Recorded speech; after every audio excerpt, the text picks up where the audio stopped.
Aquí comienza 10 AM de Caracol Radio. Bienvenidos. Estamos en el marco de la Feria de la Feria de las Flores, iba a decir, la Feria de Cali en su versión número 67.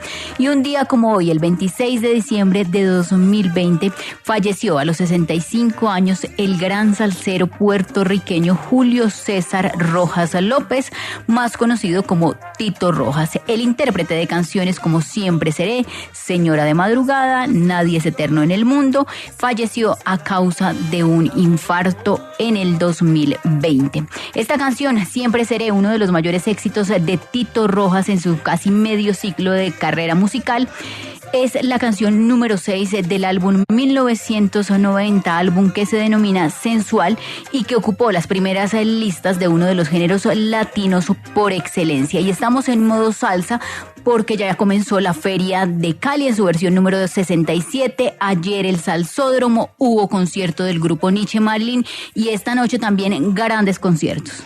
Carolina, y es que ahorita en Cali es una fiesta total, todo el mundo está disfrutando del ambiente, del clima, de la salsa, absolutamente de todo. Ayer, como usted lo dijo, fue el evento inaugural en el Salsódromo, fue un desfile de casi 1,5 kilómetros a lo largo de toda la autopista suroriental, hubo baile, artistas, había como estaciones donde habían artistas cantando, bailando, pasándola bien. Esto fue desde las 4 de la tarde hasta las 9:10 de la noche.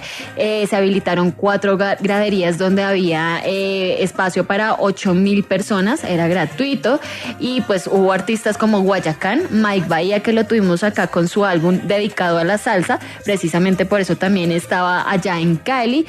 Otra orquesta que se llama Mini Swing Latino, estuvo buenísimo ese desfile, y pues hay diferentes programaciones, diferentes eventos a lo largo de todos estos días. Por ejemplo, hoy, que es el gran evento, el gran concierto de vallenato, que va a reunir varios artistas como Silvestre Dangond, Ever Vargas, El Binomio de Oro, esos clásicos del vallenato. Y también hay otros eventos como la apertura del encuentro de melómanos y coleccionistas, eso es sobre las 2 de la tarde en las canchas de baloncesto. Desde las 2 de la tarde también el desfile La Fiesta de mi Pueblo en la autopista suroriental, y desde las 3 de la tarde hasta la 1 de la mañana hay una feria rural y comunera en Saladito Los Andes, La Elvira y la comuna 5, 11 y 14. Hay bastante programación. Mañana es el gran desfile de autos clásicos, que es un evento que también esperan muchísimo los caleños y todos los asistentes a este evento, y pues se espera en esos estimados que hace la Secretaría que muchos visitantes estén en este evento, más o menos unos 112,000 visitantes entre nacionales y extranjeros, superando la cifra del año pasado que fueron 95,000 visitantes. Y como Cali está de moda después de la COP, además también estaba muy feliz disfrutando ayer del Salsódromo el alcalde Alejandro Eder junto a su esposa Taliana Vargas. Hay videos en redes sociales, se gozaron el Salsódromo y bailaron. Sí, de hecho, ellos fueron los que inauguraron el Salsódromo.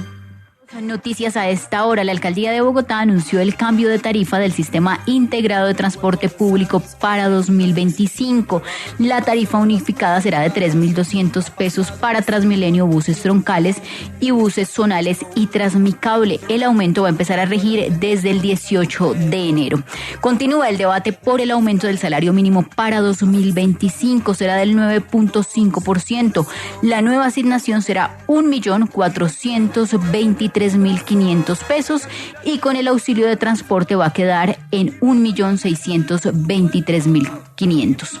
El gobierno sigue defendiendo el incremento y dice que el salario mínimo sí hace crecer la economía, mientras que los empresarios aseguran que esta decisión puede afectar a las empresas, particularmente a las pymes, y que podría generarse más desempleo. Entre tanto, el gobierno nacional tiene las horas contadas para tomar una de las decisiones más importantes en materia de salud, y va a ser el aumento de la UPC, que es la unidad de pago por capitación para 2025.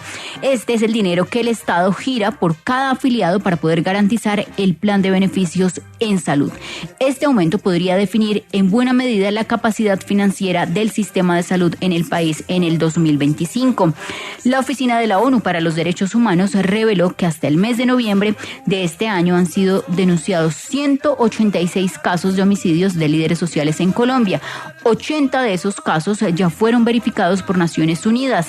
La mayoría de los líderes sociales asesinados pertenecían a juntas de acción comunal, con el 24% de los casos. En el Cauca, por ejemplo, se registraron 17 casos, en el departamento de Arauca 15 y en el Valle del Cauca 11. En otras noticias, el Invías anunció que el viaducto del kilómetro 58 en la vía que conduce de Bogotá a Villavicencio se alcanzó ya el 98% del avance de la obra. En el marco del plan en Navidad, la Policía Fiscal y Aduanera realizó 4 operaciones a nivel nacional que evitaron afectaciones de contrabando por más de 58.000 millones de pesos. El ministro del Interior, Juan Fernando Cristo, y la directora del DAPRE, Laura Sarabia, anunciaron un periodo de silencio en sus redes sociales por tranquilidad mental. Noticias a esta hora. A ti volveré, otro de los grandes éxitos del gallo de la salsa del álbum de Tito Rojas de 1992, en una de las décadas más importantes y de mayor éxito y reconocimiento del artista puertorriqueño. Noticia a esta hora en Medellín, Mayra, porque las autoridades están investigando la muerte de un ciudadano ecuatoriano en un hotel en Medellín. Había sido reportado como desaparecido desde hace 3 días. Sí, Carolina, es noticia en desarrollo en la capital antioqueña. Aquí las autoridades están investigando la muerte de un ciudadano ecuatoriano que fue hallado muerto en una habitación. Esto ocurrió en un hotel en el centro de Medellín. La víctima, identificada como Javier Vázquez Chacón, de 37 años, había sido reportada como desaparecida desde hace 3 días. Fue la familia la que alertó a las autoridades para que comenzaran su búsqueda. De hecho, la Fiscalía General de la Nación había publicado en su momento el volante con la imagen y las características de este extranjero, justamente para agilizar la investigación y ese proceso de búsqueda. Hay que decir que en el reporte las autoridades indicaron que este hombre encontrado sin vida en el hotel no había sido identificado y que no portaba documentos, pero luego de todo un análisis a los videos que quedaron registrados en las cámaras de seguridad del sitio, identificaron que se trataba del ecuatoriano. Había llegado al lugar en compañía de 2 mujeres y un hombre. En esa inspección técnica del cuerpo, las autoridades indicaron que esta persona no presentaba signos visibles de violencia. La familia había llegado a Medellín justamente para pasar la Navidad y tenían proyectado viajar luego a Cartagena. En este momento las autoridades están buscando entonces a las personas involucradas en este hecho. Hablamos de 2 mujeres y un hombre, pero muy importante, Carolina, resaltar que en lo que va de 2024 en el Valle de Aburrá se han registrado con este caso 52 muertes de ciudadanos extranjeros. Del total de los casos, 4 han sido confirmados como homicidios, pero también ha habido algunos por sobredosis, suicidios, muertes naturales o por enfermedades de base. Mayra, frente a estos casos y estas cifras, 52 muertes de ciudadanos extranjeros en lo que va de 2024. A lo largo del año, aquí en este programa tuvimos varias de las historias de víctimas de este tipo de casos familiares, y desde la alcaldía, el alcalde Federico Gutiérrez tomó algunas medidas porque muchos de estos casos no pasaban en hoteles, sino en apartamentos de estancias cortas, lo que conocemos como Airbnb. Recordemos cuáles fueron esas medidas, Mayra, que se tomaron en el transcurso del año por parte de la alcaldía de Medellín.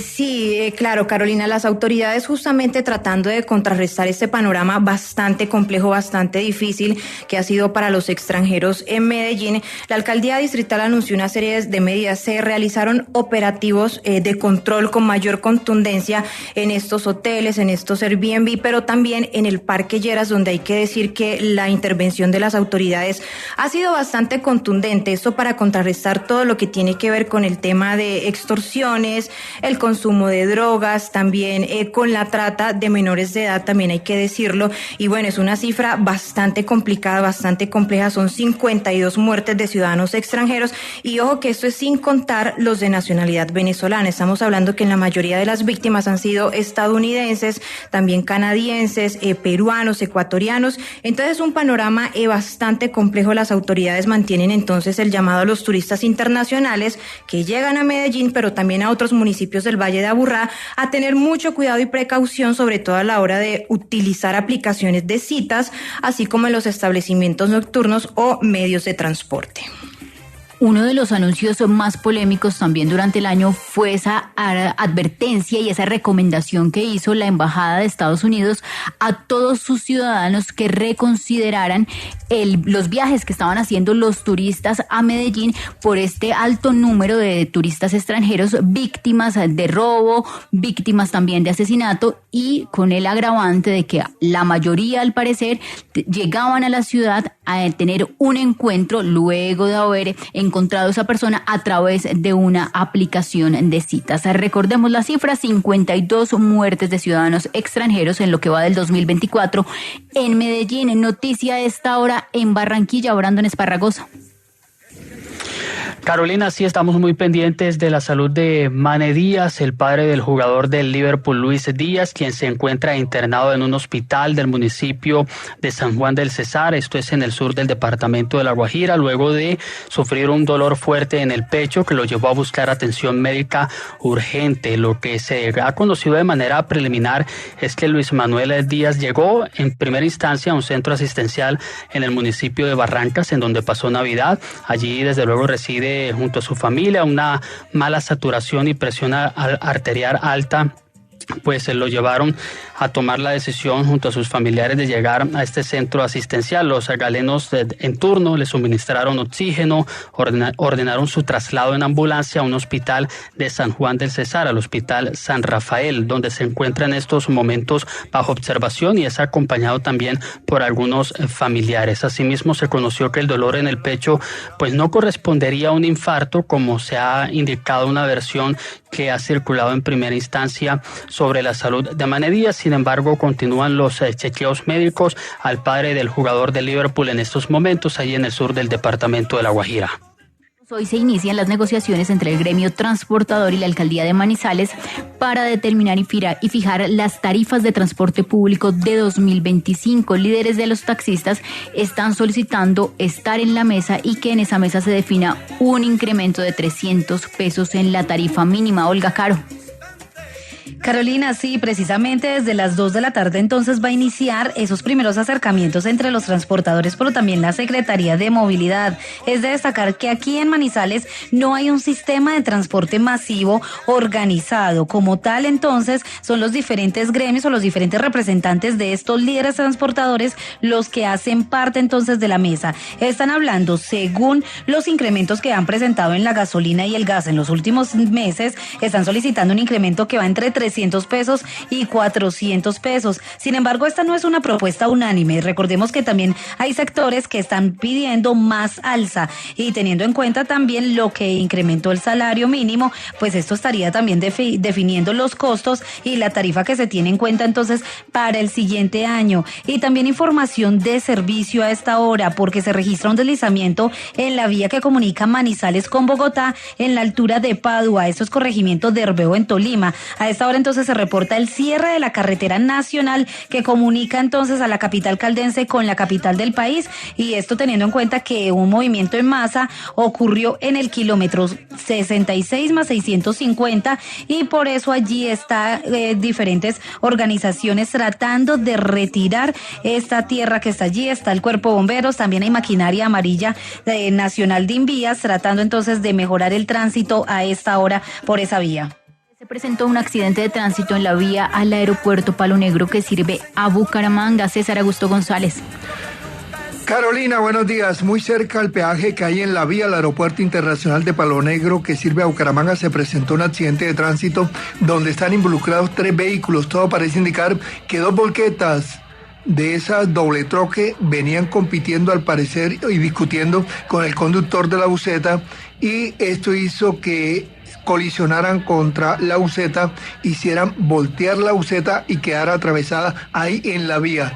En el hecho resultaron 5 personas heridas. La vía en el sentido de Aeropuerto de Bucaramanga está cerrada y no se permite el paso de automotores. Solamente está habilitado el carril que va hacia el aeropuerto.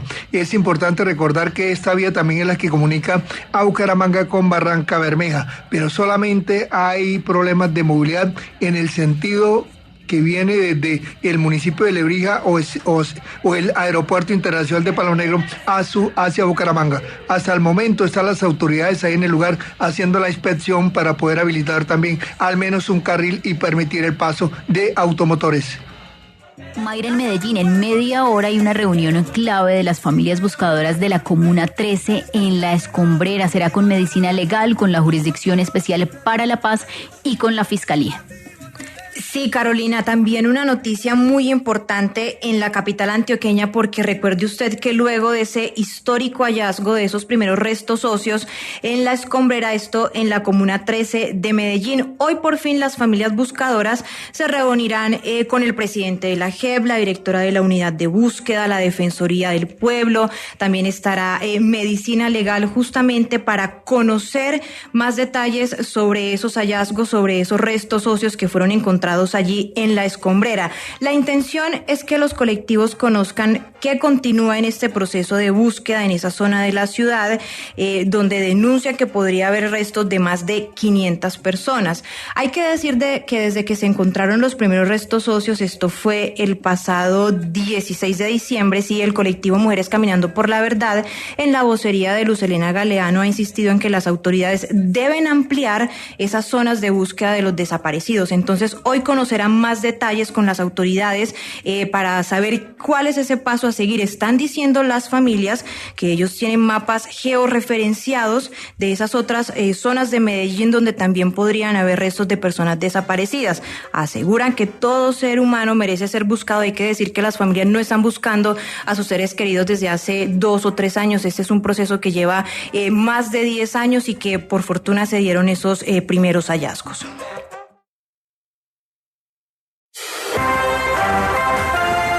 Carolina Trinidad es Caracol Radio. Una de las noticias del día, las nuevas tarifas en el servicio de Transmilenio para Bogotá a partir del 18 de enero. María Fernanda Ortiz es la gerente general de Transmilenio. Doctora María Fernanda, bienvenida a 10 AM. Hola Carolina, ¿cómo estás? Un saludo a los oyentes de 10 AM. Felices Pascuas para usted y para todo el equipo de trabajadores del sistema Transmilenio. ¿Cómo quedan las tarifas a partir del 18 de enero? Carolina, hoy estamos anunciando una nueva estructura tarifaria que viene con este incremento a 3.200 de la tarifa general del sistema. Es un incremento que corresponde a 8.47%, que es menor a los incrementos de los costos que hemos visto en la acumulación de 2024. El costo del diésel subió 9%, el costo del gas un 11%. Estos son los principales energéticos del sistema. También subió el salario mínimo en 9.54%. Se redujo la jornada laboral, que afecta también los costos de nuestra planta de personal para prestar el servicio. Y se incrementó el costo del subsidio de transporte en un 23%. Entonces, esta nueva tarifa de 2025 a partir del 18 de enero refleja esos incrementos en los costos de operación para que podamos garantizar la sostenibilidad del sistema. Doctora María Fernanda, tarifas diferenciales. Ustedes están lanzando también desde marzo del próximo año el Transmipaso. ¿Cómo va a funcionar y cómo lo pueden adquirir los usuarios? Sí, Carolina, efectivamente tenemos 3 estrategias adicionales para poder reducir el impacto que tiene el costo del transporte en nuestros usuarios y en la ciudadanía de Bogotá en general. Lo primero es que vamos a estrenar a partir del 1 de febrero un nuevo esquema de ayudas y de subsidios de transporte para las poblaciones pobres y vulnerables, esto de la mano de la Secretaría de Integración Social. vamos a pasar de lo que hoy funcionan como tarifas diferenciales o con descuento a un número de pasajes gratis al mes. El número de pasajes gratis dependerá de la calificación en Sisbén, de si son población con discapacidad o adultos mayores. Esto sin duda va a beneficiar a los usuarios de estas poblaciones porque podrán acceder de mejor manera a todos los servicios de la ciudad y se aumentará el número de beneficiarios. Pasaremos de 620.000 a 820.000 beneficiarios con este nuevo esquema. Lo segundo es que estamos también ampliando la ventana de tiempo para hacer transbordos a 0 pesos en el sistema. Hoy son 110 minutos y a partir del 18 de enero de 2025, cuando también entra a operar la nueva tarifa, entra a operar una ventana de tiempo de 120 minutos, durante la cual nuestros usuarios con tarjeta personalizada pueden hacer transbordos a 0 pesos entre todos los componentes del sistema. Esto permitirá que puedan ir desde y hacia cualquier punto de la ciudad pagando una sola tarifa de transporte público. En este punto en Bogotá somos muy privilegiados porque es la única ciudad colombiana que tiene un sistema completamente integrado y que le da este beneficio a la ciudad. Y la tercera cosa que es muy importante, que está enfocada en nuestros usuarios más frecuentes, es la nueva tarjeta Transmipaz, que podrán adquirirla a partir del 20 de marzo de 2025. Es una tarjeta que les permitirá comprar paquetes mensuales de 65 pasos o ingresos al sistema por un valor de 160.000. Esto les permite ahorrar tiempo y dinero porque no tendrán que hacer filas para recargar en el mes, sino que será una sola recarga mensual para nuestros usuarios más frecuentes en el sistema. Esta nueva tarjeta Transmipaz, ¿por qué no se planteó o de pronto la tienen contemplada no solamente para esos 65 pasos al mes, sino de pronto una tarifa para 7 días, para 15 días, como funciona en muchos sistemas de transporte en el mundo? Carolina, es la primera vez que Bogotá hace esto en su historia, entonces vamos a iniciar con este paquete mensual de viajes. Estaremos monitoreando el resultado de esta medida y una vez, digamos, que tengamos un poco más madura la estrategia, analizaremos otro tipo de paquetes que podrían funcionar en Bogotá. Pero sin duda es una estrategia que nos permite que los usuarios tengan una seguridad en el mes de que puedan llegar a todos los puntos de la ciudad con su tarjeta de transporte público, que puedan ahorrar dinero y también tiempo de filas, recargas, etcétera. Desde el 20 de marzo entonces va a estar disponible la tarjeta Transmipaz. ¿Dónde la van a poder conseguir los usuarios? ¿En las taquillas normales del sistema o va a haber otros puntos habilitados, gerente? Inicialmente, Carolina, van a poder adquirirla por una única vez, es decir, solamente la tienen que adquirir una vez en el tiempo, ya luego es solo recargarla y estos puntos serán los 9 portales inicialmente. Ya luego podrán utilizar los diferentes canales de recarga para poder comprar los paquetes mensuales. Frente a las tarifas diferenciales en esta nueva estrategia y en esta nueva estructura tarifaria del sistema, ¿no se ha contemplado una tarifa diferencial o por qué es tan difícil tener una tarifa diferencial para los estudiantes, que yo creo que en su mayoría son los que más usan también el sistema? Carolina, los estudiantes podrán verse beneficiados dependiendo de los otros criterios que se analizan, como por ejemplo Sisbén, teniendo en cuenta que pues ellos también clasifican dentro de eso. El objetivo de esta estrategia es que se puedan focalizar las ayudas de manera progresiva en la ciudad, que se les dé la ayuda a las personas que más lo necesitan y por lo tanto pues que esas personas puedan tener un mejor acceso a la ciudad, a los servicios, a oportunidades de trabajo, estudio, etcétera. Con los estudiantes además tenemos convenios en este momento entre Transmilenio con la Secretaría de Educación, con estudiantes a la E y también con algunas universidades que deciden darle beneficios de transporte subsidiado a sus estudiantes para que de esa manera pues también puedan tener un mejor acceso a sus lugares de estudio. Entonces, digamos que esta estrategia desde el 1 de febrero se complementa con esas otras que ya están implementadas en la ciudad, con Secretaría de Educación, Jóvenes a la E y algunas universidades como la Universidad Nacional. Doctora Ortiz, ¿qué estrategia tienen ustedes pensada para el próximo año para disminuir el número de colados en el sistema? Porque con un aumento del 250 pesos en la tarifa, uno pensaría que el número de colados el próximo año va a aumentar y ahora generándole pérdidas de más de 400.000 millones de pesos al año al sistema. Esperamos que no sea el caso, Carolina. De hecho, la nueva estrategia de subsidios y de ayudas del distrito, así como también el Transmipaz, esperamos que tengan también como resultado que haya más usuarios que pagan en el sistema, dado que pues tendrán los que compren el Transmipaz una tarifa con un descuento importante de cerca del 23% por cada validación que hacen o por cada vez que ingresan al sistema, y además pues no tendrán la barrera de tener que recargar varias veces en el mes. Entonces esperamos que el Transmipaz incluso nos ayude a reducir el número de evasión. Asimismo, las ayudas van a aumentar el número de beneficiarios.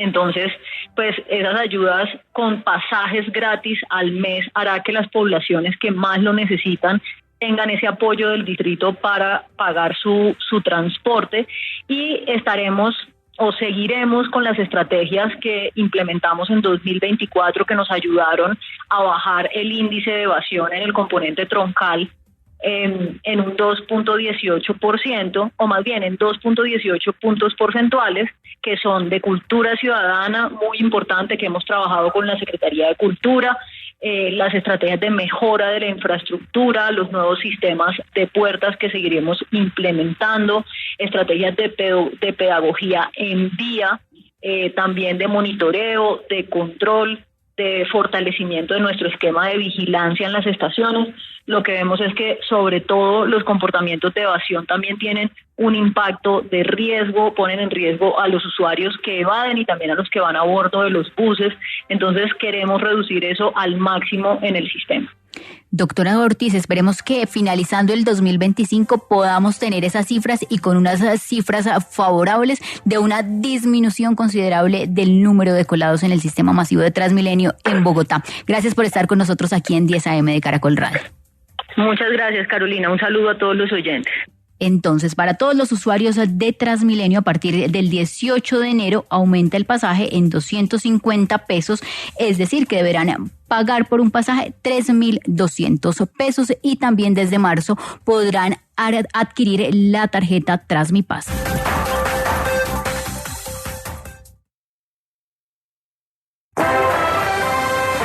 Estás escuchando 10 AM. Otro de los temas del día fue el sorpresivo aumento del salario mínimo en Colombia del 9.54% que empezará a regir a partir del 1 de enero. Juan Pablo Herrera es el decano de la Facultad de Economía de la Universidad Externado de Colombia. Doctor Herrera, bienvenido a 10 AM. Un saludo muy especial a ti y a todas las personas que nos están escuchando en 10 AM el día de hoy. Doctor Herrera, ¿lo sorprendió la cifra del 9.54% como aumento del salario mínimo? Carolina, desafortunadamente debo decirte que sí me sorprendió, y me sorprendió muy negativamente. Realmente hay una preocupación inminente con este ajuste, en donde el salario mínimo pasaría de 1.300.000 pesos a 1.423.500, no es un auxilio de 200.000 pesos. Pues realmente la medida preocupa al sistema económico en su conjunto, y la razón muy brevemente explicada se fundamenta en tres grandes elementos. En primer lugar, pues seguramente se limita muchísimo el espacio para que el Banco de la República futuro pueda seguir en su tendencia decreciente de reducción de tasas de interés. Esto, pues desafortunadamente limita la misma lógica que el Gobierno Nacional ha anunciado y que, pues como sociedad civil, tenemos a futuro de buscar mecanismos de reactivación. En segundo lugar, pues una de las preocupaciones inminentes está dirigida a la destrucción de empleo, particularmente de las pequeñas empresas que pues van a ver incrementados sus costos salariales de una manera muy importante. Es de reconocer que pues, se estima que alrededor de un 11% de incremento en costos laborales pues se verá reflejado en destrucción de posibles nuevos empleos y de la capacidad de permanencia de muchas empresas que sufren ostensiblemente para estar en la formalidad en Colombia. Y un tercer elemento muy importante y que tiene que ver con el primero y el segundo, y es que desafortunadamente este incremento, pues si bien puede representar una recuperación del poder adquisitivo en el corto plazo, en el largo plazo, pues lo único que va a generar es inflación. Y esa inflación está explicada en algo que desafortunadamente en Colombia no hemos logrado, y es generar la desindexación. Muchos de nuestros precios, servicios, trámites están ligados al salario mínimo mensual legal vigente. Y aquí, Carolina, vale la pena mencionar las cuotas moderadoras de las EPS, las multas, las sanciones en tránsito, la pensión mínima y aportes voluntarios, los servicios judiciales y legales en todo el país e incluso los subsidios estatales.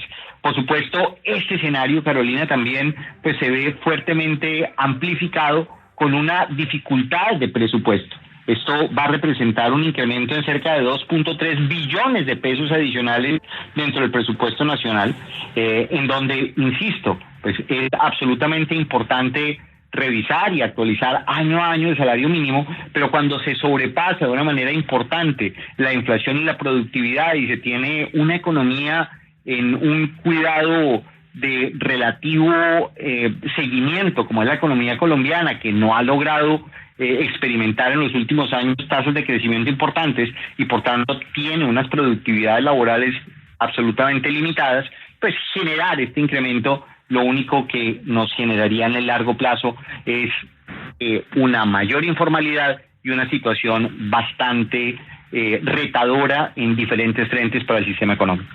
De esa última cifra, doctor Herrera, 2.13 billones adicionales, ¿el gobierno de dónde los va a sacar? El reto del nuevo ministro de Hacienda, el doctor Guevara, cuando no se aprueba una ley de financiamiento y contemplan un aumento con esta cifra tan alta y que termina siendo inédita y sorpresiva para muchos. Sin duda, esto representará un nuevo reto para el actual ministro de Hacienda y su equipo, pues porque definitivamente pues lo único que tendría que hacer es un rebalance, me imagino, de todo el esquema que pueda llegar a tener flexible. Y es también importantísimo tener muy presente las enormes rigideces que el presupuesto general de la Nación hoy tiene. En últimas, pues es un escenario bastante complicado. Y yo quisiera añadir, Carolina, algo muy importante, y es que a diferencia de muchos países, cuando se habla de salario mínimo, que es el salario que realmente podría estar recibiendo como piso un trabajador en cualquier economía, en Colombia, con unos niveles de informalidad que superan el 54%, pues lo único que nos genera un salario mínimo incrementado es un beneficio a una población muy focalizada de la población ocupada en Colombia, pero genera más informalidad, y al tener más informalidad seguramente mayor precariedad en el pago de esas remuneraciones que en el mercado informal existente se puede estar generando. Entonces, por un lado, como muy bien lo señalas, unas afugias muy grandes desde el punto de vista del origen de recursos para poder apalancar el funcionamiento mismo del Estado, y de otra parte, pues un incremento de informalidad que pues realmente preocupa en momentos en los que la tasa de desempleo, si bien está en un dígito, pues está todavía muy cerca de ese 10%. Entonces, pues en suma, a propósito de tus dos preguntas iniciales, Carolina, una situación bastante retadora para la economía colombiana. ¿Por qué es tan difícil de entender y de asumir que hay una relación directa de la relación entre salario e inflación? Porque es que lo decía la ministra, ellos van a tener que amarrar paralelamente muchos productos porque van a subir lo mismo que subió el salario mínimo en el país. Sin duda. Y creo que tú lo has dicho de la mejor manera. Esa relación directa se ve traducida en todos los servicios a los cuales desafortunadamente nuestra economía termina estando indexada en el salario mínimo. Entonces, si hay un incremento del 9.54% en salario mínimo, pues por supuesto los servicios judiciales, el sistema de salud, las cuotas moderadoras, las multas de tránsito, entre otras cosas, pues por supuesto se ven incrementadas, y esto pues lo que genera es un incremento en el nivel de precios. De otro lado, pues seguramente aquellas pequeñas y medianas empresas que se ven en afugias para poder mantener sus trabajadores se ven forzados a elevar sus precios, y ese incremento en precios, pues en últimas, como muy bien lo señalas, genera una presión inflacionaria adicional dentro de nuestro sistema económico. ¿Cómo podría interpretarse este aumento por parte del gobierno del presidente Petro? ¿Tiene un tinte político, una decisión de cara a lo que se viene en 2026?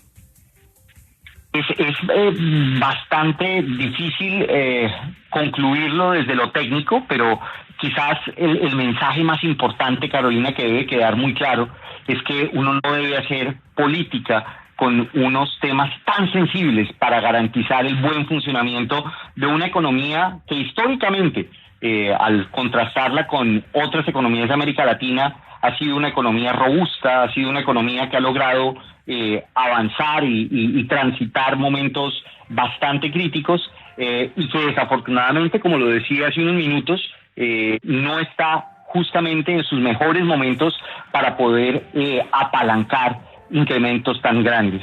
Si bien esta medida es una medida muy sensible año tras año, quizás de las decisiones más sensibles del sistema económico, lo que uno espera es que no responda a medidas populistas y a medidas que no estén fundamentadas en el rigor técnico de la teoría económica. Doctor Herrera es el decano de la Facultad de Economía de la Universidad Externado de Colombia. Gracias por estar con nosotros aquí en 10 AM de Caracol Radio. Carolina, muchísimas gracias. Y yo simplemente quisiera terminar dando dos cifras que me parecieron absolutamente interesantes para nutrir este debate. Mira, en el siglo XIX en Nueva Zelanda y en Australia fueron los primeros países que hablaron por primera vez de salario mínimo. En Colombia desde 1945 venimos hablando de salario mínimo. Pero yo creo que el gran desafío que tenemos es buscar, antes de reconocer cuál es el salario mínimo óptimo, qué hacer para vencer la informalidad y qué hacer para ser cada vez más productivos y buscar crecer. Cuando crezcamos a unas tasas lo suficientemente altas, creo que en ese momento podemos darnos el lujo de poder revisar esos salarios mínimos para que realmente sea un verdadero salario piso para todos los trabajadores en Colombia. Carolina, muchísimas gracias por esa invitación. Gracias, doctor Juan Pablo Herrera, decano de Economía de la Universidad Externado de Colombia, y ese es el gran reto, lograr disminuir las cifras de informalidad en el país. En redes sociales continúa la polémica por este aumento del 9.54% del salario mínimo en Colombia, y le está respondiendo a esta hora el presidente Gustavo Petro a las críticas que más temprano hizo a través de Twitter el expresidente Álvaro Uribe, quien ha manifestado que se necesita que las empresas y los empleadores tengan impuestos reducidos, así como una defensa de la iniciativa privada para que la decisión sobre el monto pueda ser perdurable. ¿Qué le responde a esta hora el presidente Petro, Sebastián? Carolina, el presidente Petro le acaba de contestar al expresidente Álvaro Uribe y le dice: lástima que su bancada, Álvaro, hundió la ley de financiamiento donde reducíamos el impuesto de renta a todas las empresas de Colombia del 35 al 30%. Esa es la respuesta que el presidente le da al expresidente Álvaro Uribe. No cesa la polémica en torno a esto, el debate sobre el incremento del salario mínimo. Y en otro trino en su cuenta de X dice el presidente Petro: el gran empresariado nacional y sus gobernantes políticos han hundido el salario mínimo a uno de los peores de América Latina sobre la creencia ignorante de que entre menor salario, más desarrollo. Nos han conducido a una especie de esclavitud con la jornada más larga de la OCDE. El intento de indemnizar la relación laboral y dignificar el trabajo como ordena la Constitución lo paralizan en el Congreso de la República, y cita una gráfica del diario La República donde aparece Colombia como el sexto país de América Latina con el salario mínimo más bajo en 2025.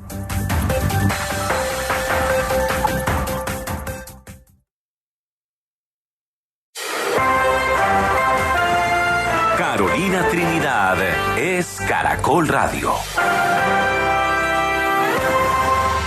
Entonces esto sí es una verdadera imposición. No entiendo por qué en el último jueves del año, donde deberíamos estar en modo Feria de Cali, en los éxitos que sonaron en el 2024, en este programa que yo sé que somos multiculturales, multiétnicos, multimusicales, nos faltaba escuchar esto que es APT, que es K-pop. Y no entiendo, Marilyn, ¿la canción se llama APT? Sí, se llama APT. Carolina, ¿usted qué hace cuando está por ahí de fiesta, con su familia, con sus amigos? ¿Hacen de pronto jueguitos por ahí para tomar o algo así o no? No, a mí esos jueguitos para tomar no me gustan porque he visto amigos terminar muy mal con sus jueguitos de que la copa o el ping-pong y que tienen que tomarse todo fondo blanco. Yo soy más de partir de un whisky social bien charladito, pero los jueguitos no van conmigo. Pues es que resulta que esta canción que se llama APT, pues es un jueguito que hacen en Corea del Sur. De pronto muchos a este lado del continente no sabemos qué es APT o no entendemos la mitad de la canción, como suele suceder. Pero resulta que APT es un jueguito que hacen en Corea del Sur con las manos. Entonces se reúnen muchos y empiezan a poner como las manos uno encima del otro. Y a decir APT, APT, APT, APT. Cuando paran, en ese momento, el que tenga la mano en la parte de arriba o en la parte de abajo, según las indicaciones que hayan cuadrado previamente los amigos, tiene que tomarse un shot. Entonces, esta canción la hace Rosé, que hacía parte o todavía de un grupo que se llama Blackpink, que es de los más importantes de K-pop en Corea del Sur, con Bruno Mars, y se volvió un hit. Usted no se imagina, Carolina, está sonando en todo lado. En TikTok la tienen como entre esas canciones que son las más escuchadas, y de hecho en Billboard alcanzó los lugares más de la cima, los más altos, y les fue bastante bien, pero ahorita tienen un problema. No, es que después ya entendí por qué la prohibieron, Mari. Exactamente, es que la prohibieron en Corea del Sur, donde es el país natal de Rosé, la que canta esta canción, porque dicen que tiene un ritmo muy pegajoso y que causa distracciones. Eso es lo malo. Pero no tanto las distracciones que genera y todo eso. Usted sabe que los coreanos son muy estrictos con lo que ellos hacen. Muy disciplinados. Sí, con sus estudios. Y esta es la época donde ellos se están preparando para un estudio muy importante que allá se llama Cineum, que es el ingreso a la universidad. Y están súper concentrados en eso y dijeron en Corea del Sur, ¿sabe qué? Cancelemos esta canción por ahora. No va a sonar en ningún lado de Corea del Sur hasta que se acabe ese examen. En Colombia, ¿qué canciones deberíamos prohibir para cuando los estudiantes, los adolescentes se están preparando para las pruebas saber o para los exámenes de la Universidad Nacional, por ejemplo? ¿Qué canción desconcentra hoy a un joven colombiano? Oye, algún reggaetón, yo creo que un Si Antes Te Hubiera Conocido, de Karol G. No, más 57, yo creo. Pero es que esa no es tan bailable. O sea, la letra sí desconcentra mucho, pero no es tan bailable. En cambio, uno escucha a Karol G, le dan ganas de bailar. Sí, deberíamos hacer también una selección musical, no censurada, pero sí una selección musical de esas canciones que pueden terminar desconcentrando a los estudiantes previo a la presentación de las pruebas saber o al examen de la Universidad Nacional. Y entonces, bueno, Marilyn, aprovechemos esta recomendación ya que está prohibida en Corea del Sur para quienes en la noche del 31 de diciembre suelen reunirse en familia y hacer todo tipo de dinámicas de juegos que hagan la dinámica del APT. Una cifra muy preocupante a esta hora. A la fecha, en Colombia hay un total de 659 personas que han resultado lesionadas con pólvora. Es una situación alarmante si se tiene en cuenta que hay un aumento del 5.7% en comparación con el mismo periodo del año pasado, cuando había a la fecha 543 casos. A esta hora nos atiende el doctor Hernán Quijada, que es el subdirector de análisis de riesgo del Instituto Nacional de Salud. Doctor Quijada, bienvenido a 10 AM y gracias por estar con nosotros a esta hora. Doctor Quijada, ¿qué está pasando en el país para tener en este momento esa cifra de 659 personas que han ya terminado lesionadas con pólvora? Hay campañas de prevención, los mensajes de que evitemos el uso de la pólvora en estas festividades, pero la gente sigue comprando pólvora. Y lastimosamente tengo que actualizarte la cifra. porque ya la cifra no está en 650, sino en 696 personas lesionadas por pólvora pirotécnica con corte a este momento. Eso implica una variación positiva, es decir, un mayor número con respecto a la misma cifra en la misma fecha del año anterior, lo que denota una cifra histórica, una cifra récord, que como usted dice claramente, no refleja el ejercicio de gobernanza que estamos realizando a nivel nacional en cuanto a los procesos de mitigación y control de artefactos por pólvora pirotécnica. Doctor Quijada, de esta cifra actualizada de 696, ustedes ya tienen el discriminado de estos 699 casos, ¿cuántos corresponden a niños y dónde se están registrando los mayores casos? Los menores de edad está actualizada, menores de 18 años son 235 casos, un 8% más de la misma fecha al año anterior. Total de mayores de 18 años 461, y aquí quiero resaltar que 25 de estos lesionados menores de 18 años se encontraban en compañía de un adulto bajo efectos de alcohol. Y también de estos mayores de 18 años, adultos bajo efectos de alcohol, se encontraban 187 lesionados por pólvora pirotécnica. Una mezcla peligrosa, una mezcla que año tras año vamos señalando, vamos inculcando al llamado de conciencia de parte de padres y cuidadores con los niños, de parte de adultos como responsables en la manipulación de estos elementos, pero que no mejora. A nivel de entidad territorial, el departamento que lidera la cifra es Antioquia con 95 casos, Bogotá tiene la misma cifra, 95 casos, le sigue Norte de Santander con 47, Cundinamarca, que si bien tiene un descenso con respecto a las cifras del año anterior, sigue todavía encabezando el mayor número de lesionados por pólvora, y Atlántico con 32 casos. ¿Cuál es el llamado a las familias que nos están escuchando, a los padres de familia? Porque muchos de estos casos usted nos los confirma, y es que es en presencia de un adulto responsable, sea el tío, el primo, el papá, la mamá. Además que esta cifra va a seguir aumentando lamentablemente cuando nos hace falta la celebración del 31 de diciembre, y muchas de las tradiciones es hacer el famoso Año Viejo, y es donde más pólvora se quema en el país. Sí, porque el año viejo no tiene ningún mecanismo de control. El artefacto es rellenado por diferentes tipos de pólvora, y esta sale indiscriminadamente. Bueno, quiero señalar aquí tres cosas. La primera es que no solamente se quema quien la manipula, y hoy las cifras están mostrando que casi el 30% eran personas que se encontraban observando o en espacios anexos al sitio donde se estaba manipulando la pólvora. Es una cifra muy, muy diciente, en decir, el cuidado o la falta de control en los espacios para el uso de estos elementos. El segundo es que no hay artefactos de pólvora pirotécnica ni ofensiva.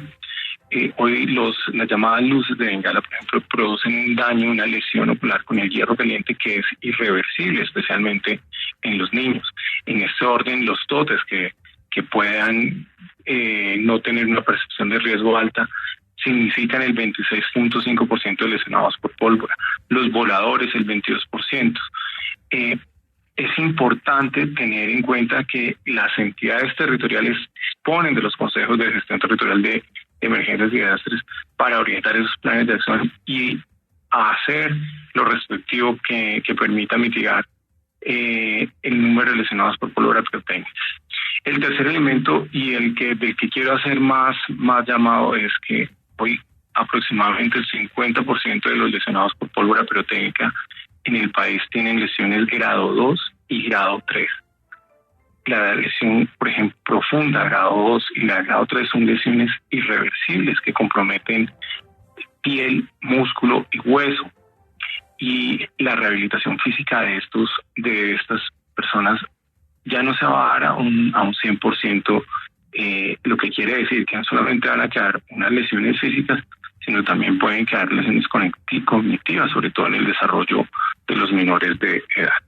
Un agravante también que hay es la persona que resulta herida con pólvora suelen reaccionar de manera inmediata con los famosos remedios caseros y terminan acudiendo al hospital 2-3 días después, y las consecuencias de esa demora en la atención prioritaria de una quemada también termina complicando la situación, doctor Quijada. Real, es una realidad. La gente a veces, por evitar sanciones, multas o algún tipo de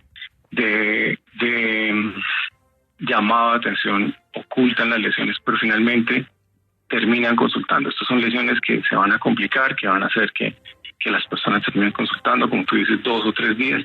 Aquí hay que hacer un llamado a la oportunidad. Están dispuestas las rutas críticas en las instituciones prestadoras de salud para que la atención se dé de forma prioritaria. ¿Qué pasa si usted oculta la lesión? Entonces, asimismo va a afectar la posibilidad de rehabilitación. ¿Qué debe hacer? Debe lavar la lesión con abundante agua limpia y cubrir con un paño seco limpio y dirigirse al centro de atención. No ocultar la lesión porque, repito, en algún momento la complicación de esto va a obligar a que usted se presente en el centro de asistencia. Doctor Quijada, el llamado que usted está haciendo es muy importante, pero de algún modo no va a evitar que se presenten menos lesiones. ¿Qué hacer? ¿Qué debe hacer la gente que ya compró la pólvora, posiblemente termine quemada y resulte lesionada? ¿Qué debe hacer en esos casos? Miguel, aquí como ciudadanía tenemos que ser vigilantes e informar. Este es un ejercicio realmente de la vigilancia basada en comunidad que permita orientar o identificar conductas de riesgo e informarlas a las autoridades. Por ejemplo, jóvenes que se tiran los voladores, jóvenes que orientan totes o pitos hacia las personas. Esas conductas de riesgo hay que informarlas. En las ciudades donde esté totalmente prohibido el uso de la pólvora, hay que informarlo a la ciudadanía. Si usted ve, por ejemplo, a la salida de un centro comercial, personas que están distribuyendo de manera camuflada, vendiendo pólvora, eso hay que alertarlo. No podemos seguir siendo inconscientes a la realidad que nos están dejando estas cifras y sobre todo al deterioro en la salud de los menores de edad. Han aumentado las formas de distribución. Hoy es muy fácil a través de las redes sociales, a través de las cadenas de WhatsApp, pedir pólvora pirotécnica. Si usted identifica eso, alerte. ¿Por qué? Porque es que en las casas quien está recibiendo esa pólvora pirotécnica puede ser un menor de edad. Y recordemos que normativamente la venta a menores de edad en el país de pólvora pirotécnica o personas en estado de licuamiento está prohibido. El tema de esa combinación entre pólvora y consumo de bebidas alcohólicas, porque muchos de los casos que usted nos reporta hoy es gente que estaba en estado de embriaguez manipulando pólvora. ¿Ha hecho falta sensibilizar y más campañas para evitar esa combinación?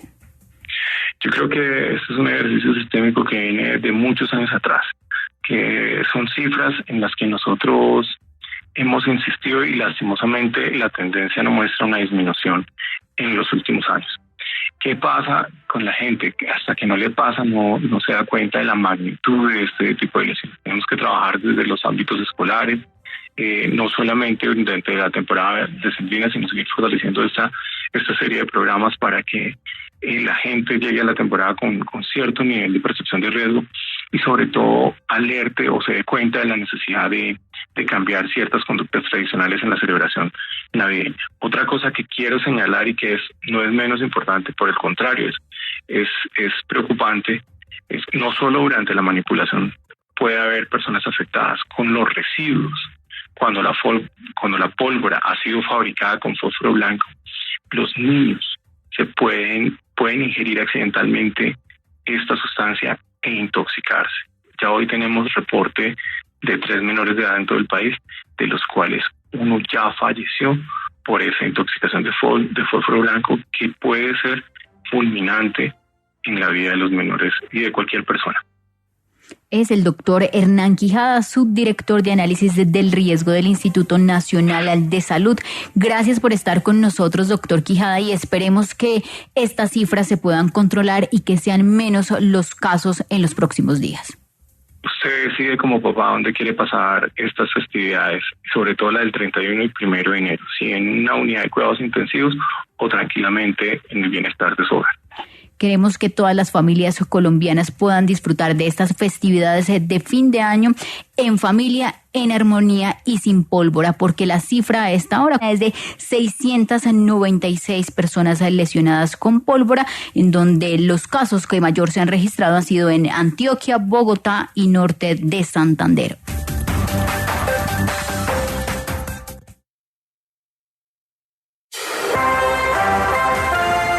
Carolina Trinidad es Caracol Radio. Son noticias a esta hora en Barranquilla, Jesús Uribe.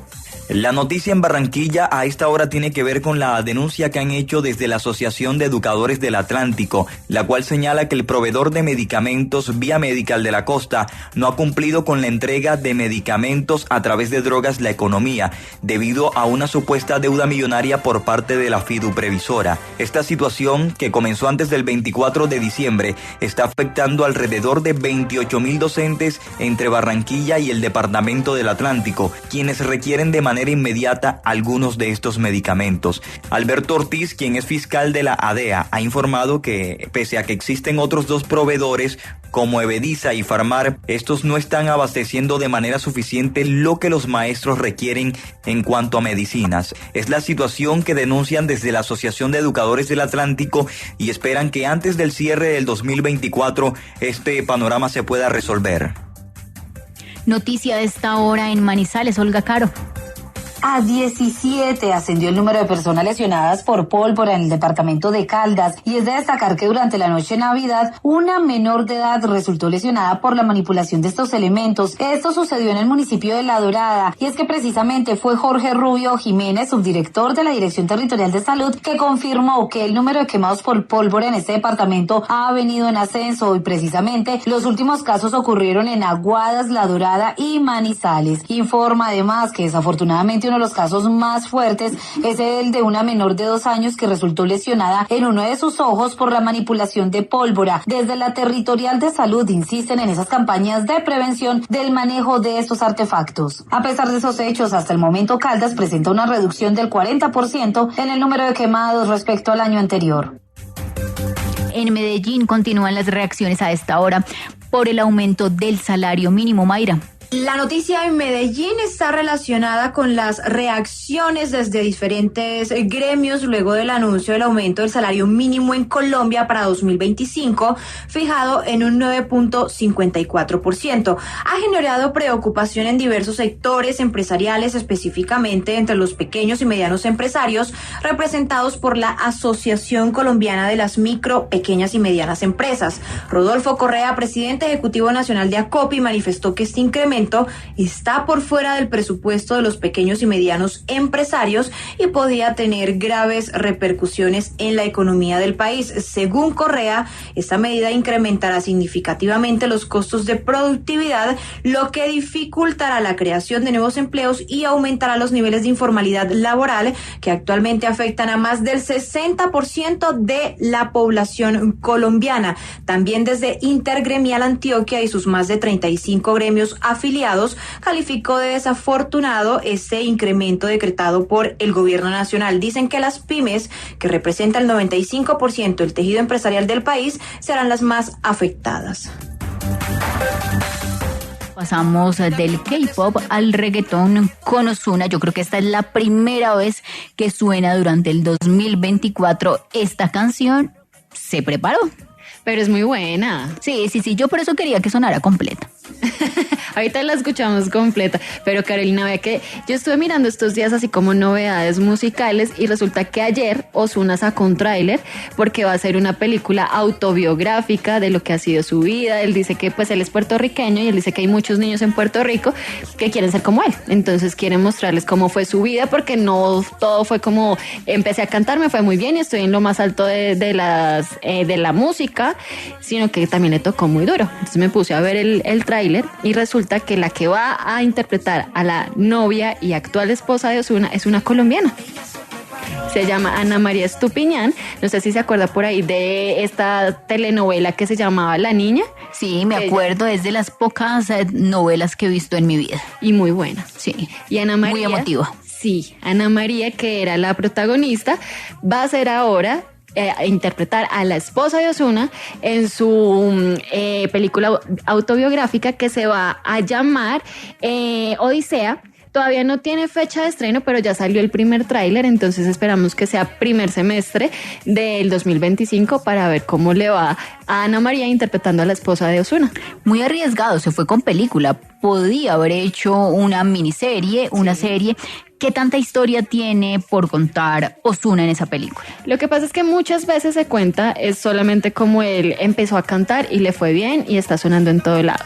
Pero detrás de eso hay una historia que él tiene, que él empezó muy chiquitico trabajando en un bar. En ese bar entran a robar, casi lo matan en una de esos robos que hubo en ese bar. Entonces como que nadie le creía que el niño que estaba trabajando detrás de la barra, ayudando a la gente a llevar tragos y todo eso, era ese el Ozuna que hay hoy en día. Entonces está como toda esa historia detrás de eso, cómo se levantó desde pequeñito, ayudándole a la familia para conseguir dinero, la comida y todo eso. Entonces ahí vamos a ver todo lo que Ozuna no había contado hasta el momento. Más adelante venimos con el ranking de las canciones que en este momento están en las posiciones más importantes del país, las canciones más escuchadas. Se conoció ya, Sebas, el ranking de las fake news más populares de este año en el mundo. Carolina, usted sabe que el tema de las noticias falsas pues cada vez es un poco más complejo, además por la inteligencia artificial, ¿no? Hemos visto fotos, hemos visto videos que uno realmente dice es cierto, es falso, entonces detectar este tipo de noticias pues cada vez es más complejo. ¿Usted recuerda, por ejemplo, alguna por acá en esta región que le haya llamado la atención? No me acuerdo, no tengo en este momento en el radar una de las fake news más importantes, por ejemplo, del 2024 en Colombia. Hace poquito vio que diferentes políticos estaban compartiendo videos de unas compras que estaban haciendo en centros comerciales, ¿no? Javier Milei dijo que era en Argentina, etcétera. Pero pues no, esto fue en China y realmente causó mucho revuelo. Pero mire, le voy a contar algunas.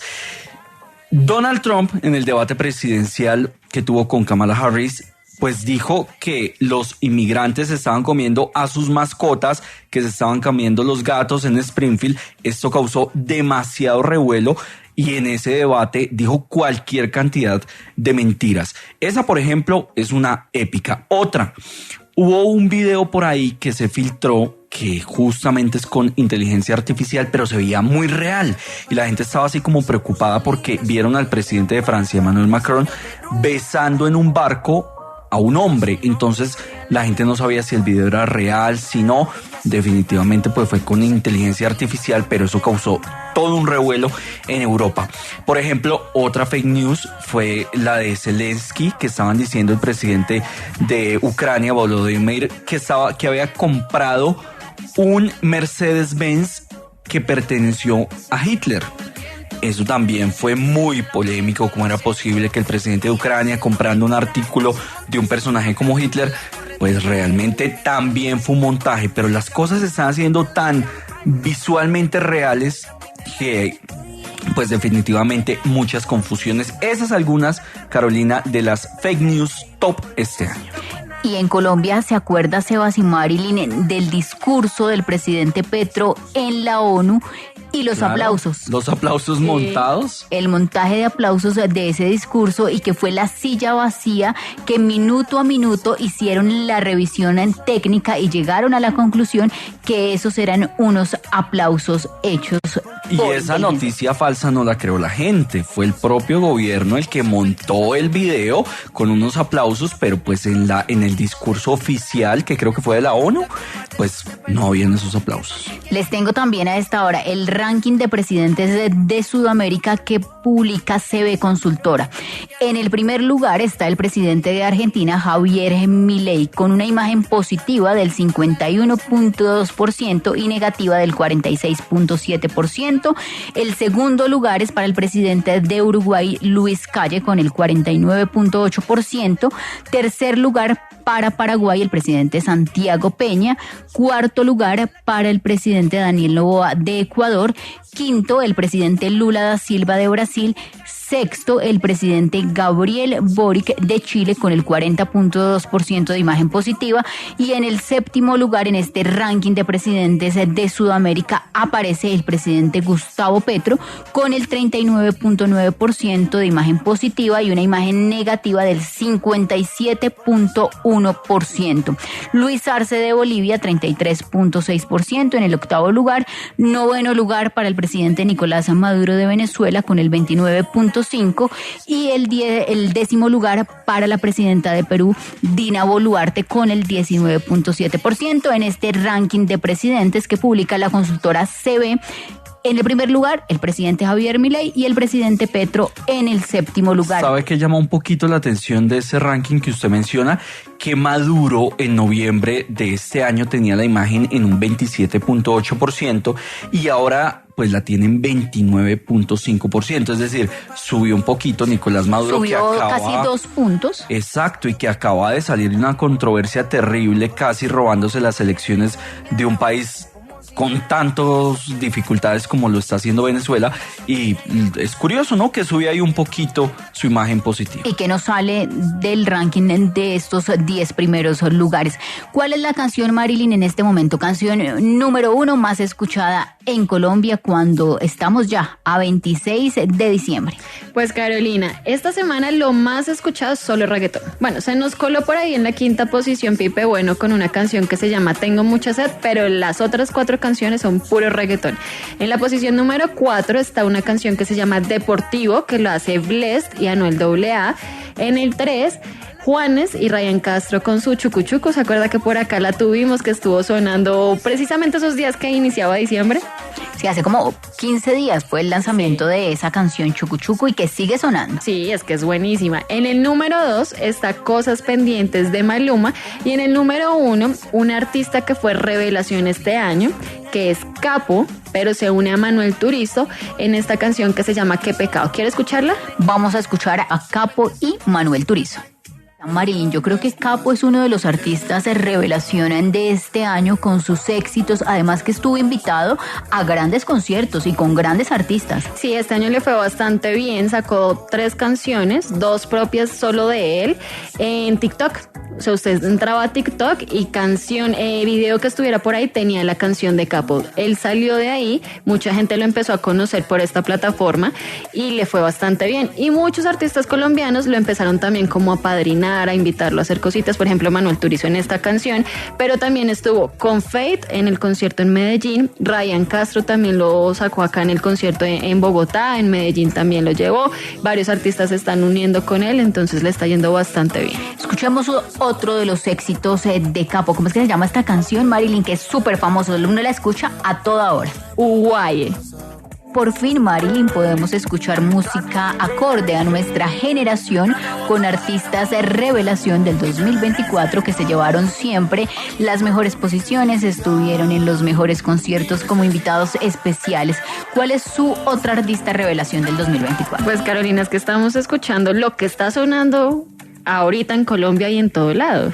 Estamos a la moda. Y estamos a la vanguardia a nivel musical, cerrando este último jueves del 2024 con salsa, con K-pop, con reggaetón. Acá hay un dato curioso, Carolina. Ese nombrecito de la canción que uno no lo sabe pronunciar, Uguaye, es una palabra que en el diccionario de Capo traduce estoy enamorado de ti. Y es una palabra que originalmente viene del idioma hawaiano y ya lo hemos visto en varias canciones que utiliza palabras un poquito pues complejas de pronunciar, de leer, pero eso es lo que significa. Estoy enamorado de ti. Estoy enamorado. Sí, porque la otra canción que él sacó solito se llama Onana. Onana, aquí esa lo que significa es confía, todo va a estar bien. Bueno, todas las canciones tienen su significado para Capo. Ahí está, artista revelación de este año. Y otra artista que yo recomiendo de este año es Ela Taubert. Ella fue la que se ganó el premio Latin Grammy a Mejor Nueva Artista y es colombiana. Tiene un proyecto bien bonito. Tiene una canción que se llama ¿Cómo pasó? Y en esa entrega de los Latin Grammy hizo como una nueva versión de esta canción con Joe Jonas, que es uno de los hermanos Jonas Brothers, que eso acá en los latinos muy poco, como esa colaboración español e inglés es muy poco conocida, entonces la recomiendo mucho, Ela Taubert, esta canción que se llama ¿Cómo pasó?, como una de las artistas revelación de este año. Y con el artista revelación nuestro Capo nos vamos.